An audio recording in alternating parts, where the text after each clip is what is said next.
महिलाओं के खिलाफ अपराध, दलितों के खिलाफ अत्याचार, तुष्टीकरण और करप्शन की लाल डायरी के बाद पीएम मोदी ने राजस्थान चुनाव के 5 दिन पहले सनातन का सबसे कठिन चैप्टर कांग्रेस के लिए खोल दिया है।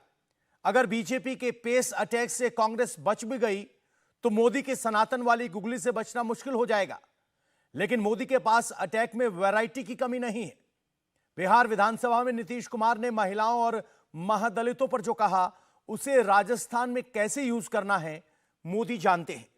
ग्राउंड रिपोर्ट में आपको बताएंगे कि कैसे मोदी ने राजस्थान में महिला अपराध पर मर्दों को ललकारा, कैसे उन्होंने गहलोत के खिलाफ एंटी दलित नैरेटिव को मजबूत किया और मोदी ने क्यों कहा कांग्रेस ने सनातन को खत्म करने का बीड़ा उठाया है।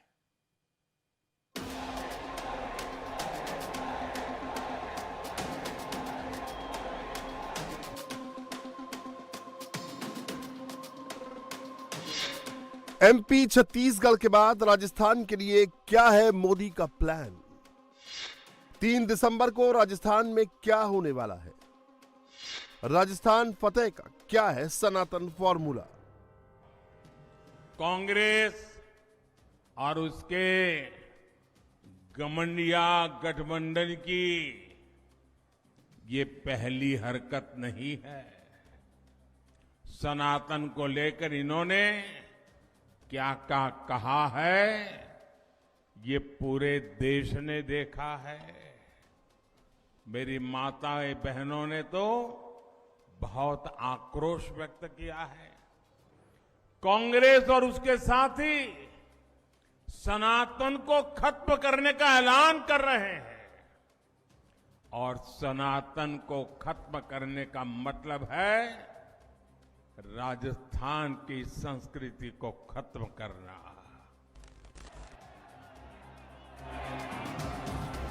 मध्य प्रदेश और छत्तीसगढ़ की वोटिंग के बाद राजस्थान में मोदी का कॉन्फिडेंस बढ़ा हुआ है। मोदी ने राजस्थान में धुआंधार चुनावी रैलियां करके चुनाव का पूरा मिजाज बदल कर रख दिया है। बीजेपी के फेवर में पॉजिटिव टोन सेट कर दिया है। मोदी ने कांग्रेस के हाथ से राजस्थान छीनने के लिए पूरा जोर लगा दिया। राजस्थान में मोदी कांग्रेस की सरकार, उनके मुख्यमंत्री और मंत्रियों पर ही हमलावर नहीं है, बल्कि उनके निशाने पर कांग्रेस की टॉप लीडरशिप भी है। उस मंत्री के पास शायद कई लाल डायरिया छिपी हुई है, इसलिए ऐसे मंत्री को भी टिकट दे दिया।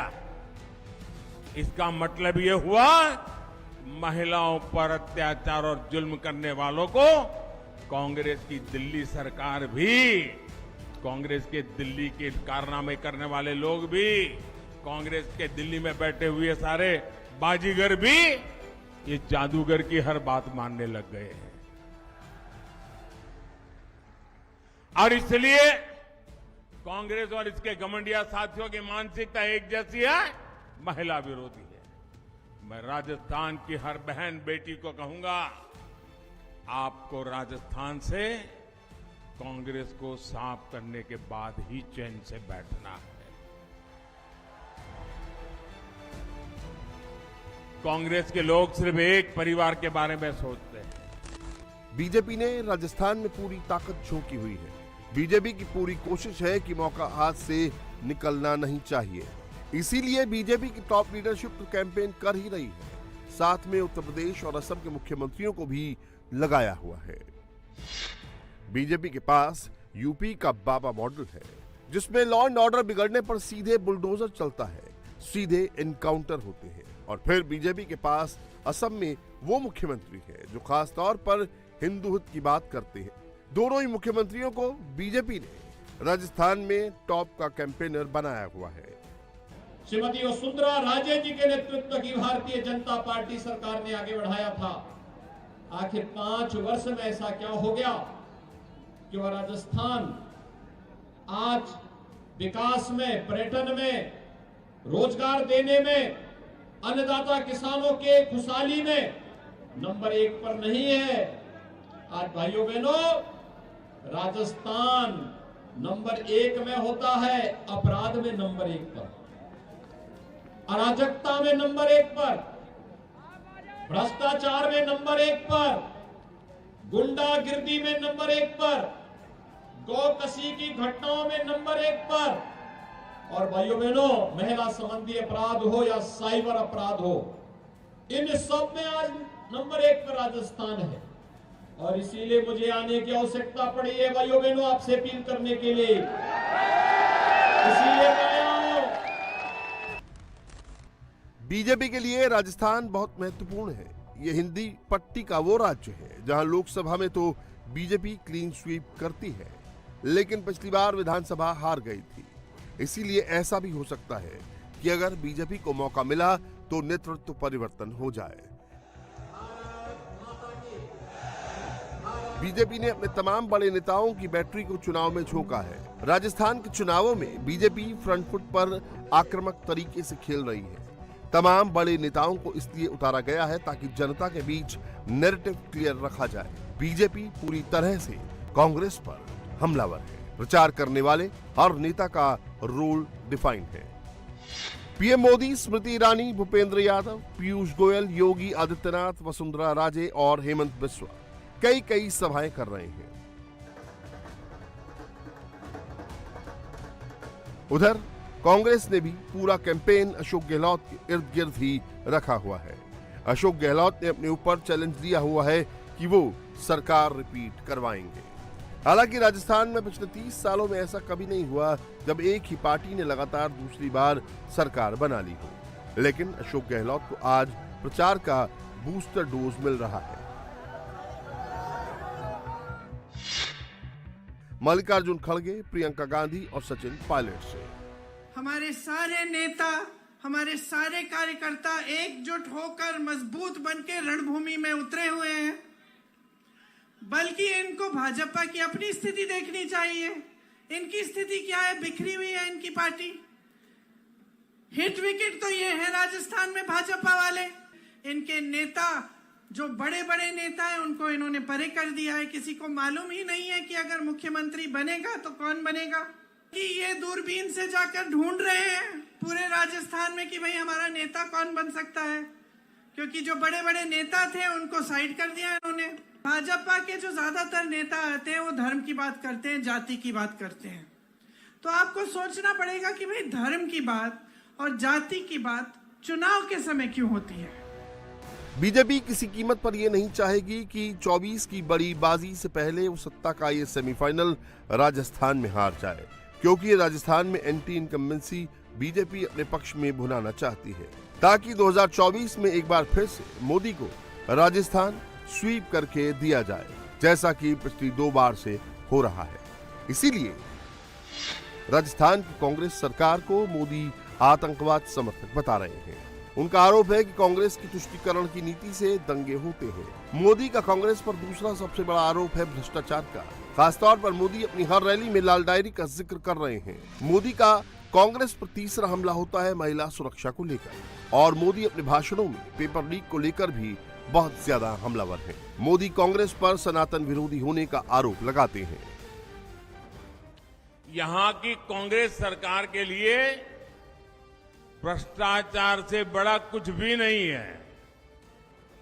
यहां की कांग्रेस के लिए परिवारवाद ही सब कुछ है। यहां की कांग्रेस सरकार तुष्टीकरण के अलावा कुछ नहीं सोचती। तुष्टीकरण की राजनीति का असर क्या होता है, इसको राजस्थान ने बीते 5 वर्षों में झेला है। कांग्रेस ने राजस्थान को दंगों में झोंक दिया। दंगों और आतंक की मानसिकता रखने वालों के हौसले बुलंद हो गए। सौहार्द की इस धरा पर ऐसी घटनाएं हुई जिनके बारे में कभी कल्पना भी हम नहीं कर सकते।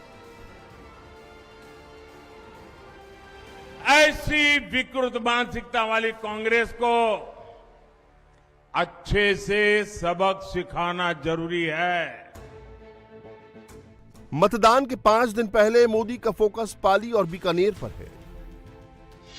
पाली की सीट बीजेपी के कब्जे वाली विधानसभा सीट है। यहां लगातार 5 बार से एक ही कैंडिडेट जीतता आ रहा है और 30 सालों से पाली में कांग्रेस को जीत नहीं मिली। पाली जिले में कुल 6 विधानसभा सीटें हैं। 2018 में बीजेपी ने 5 सीटों पर जीत दर्ज की थी। लेकिन कांग्रेस का खाता नहीं खुला था। ये पाली ऐसा है कि जो कभी पाला बदलता ही नहीं है।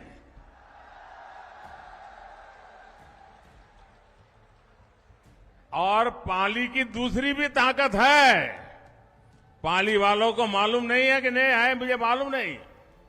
हिंदुस्तान में कहीं भी जाइए और खास करके मेरे गुजरात में जाके देखिए, कोई जिला ऐसा नहीं मिलेगा जो पाली वाला वहां भाजपा का झंडा लेके खड़ा न हो। आप तमिलनाडु में जाके किसी को पूछोगे तो बोले पाली का हूं। वो यहां तो पाला बदलता नहीं है, लेकिन जहां जाता है वहां नई पारी भी खेल लेता है।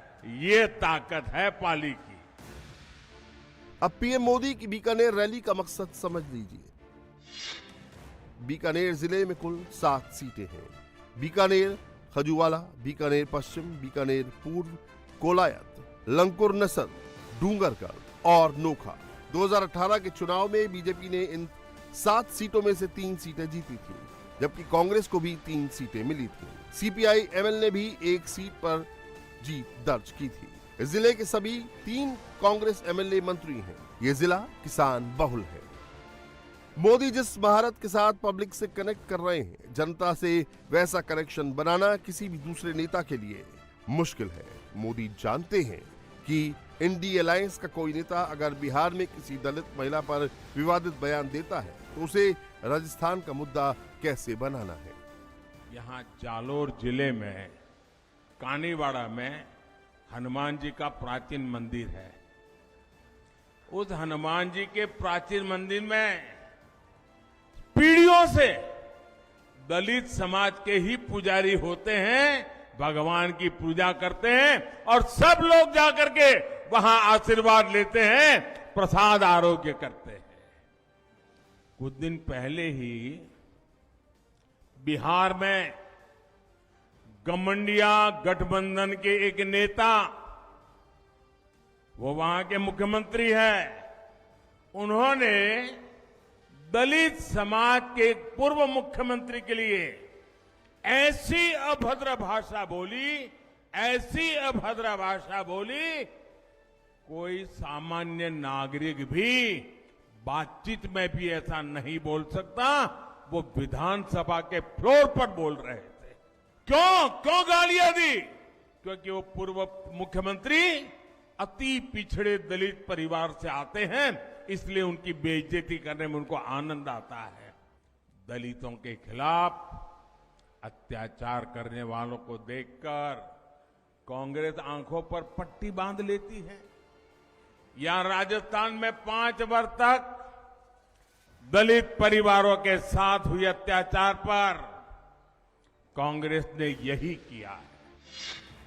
इस चुनाव में राजस्थान में 5.26 करोड़ मतदाता हैं, जिनमें आधी आबादी यानी महिला वोटर्स की संख्या 2.5 करोड़ है। पिछले चुनावों का ट्रेंड देखें तो पता चलता है कि पुरुषों के मुकाबले महिलाएं ज्यादा वोट करती हैं। 2003 के चुनाव में महिलाओं का वोट परसेंट 64.21 था, लेकिन 2018 में ये बढ़कर 74.68% पर पहुंच गया। यानी 20 साल में महिलाओं का वोट 10% बढ़ा। राज्य निर्वाचन आयोग के मुताबिक इस बार 20 लाख नए मतदाता जुड़े हैं, जिनमें बड़ी संख्या में लड़कियां हैं। राजस्थान की राजनीति में महिलाओं की इतनी बड़ी भागीदारी के बावजूद उनकी सुरक्षा की गारंटी नहीं है। इसीलिए महिला सुरक्षा इस बार सबसे बड़ा चुनावी मुद्दा है। नारी शक्ति वंदन अधिनियम पारित हुआ है, तब से इन्होंने महिलाओं के विरुद्ध अभद्र अभियान छेड़ दिया है। गमंडिया गठबंधन के नेताओं ने कैसी कैसी आपत्तिजनक टिप्पणियां हमारी माताओं बहनों के लिए की है। बिहार के मुख्यमंत्री ने तो विधानसभाओं में महिलाओं के प्रति घोर अपमानजनक शब्दों का प्रयोग किया है। लेकिन मजाल है कि कांग्रेस के किसी भी नेता ने कोई आवाज उठाई हो। और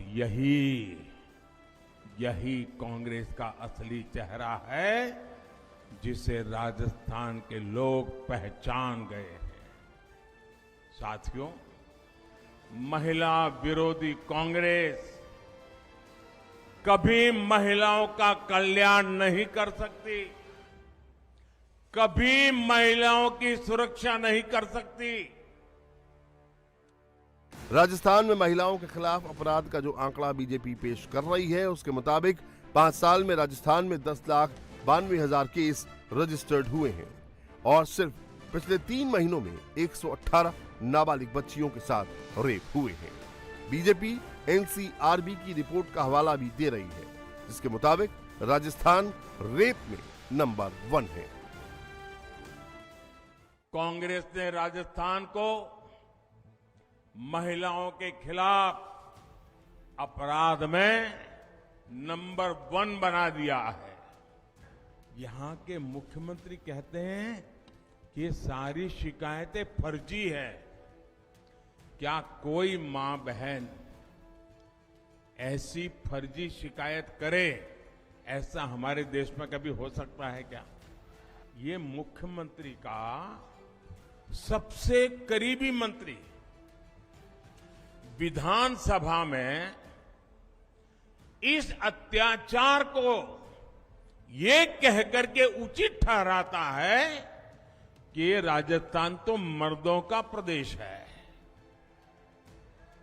क्या मर्द इसलिए मर्द कहलाते हैं कि इस प्रकार से पाप करते हैं? ये मर्दों का अपमान है कि नहीं है? ये मर्दों का अपमान है कि नहीं है? अरे राजस्थान के मर्द बहन बेटियों की इज्जत के लिए अपना सर कटवा सकते हैं। ये मर्द होते हैं राजस्थान।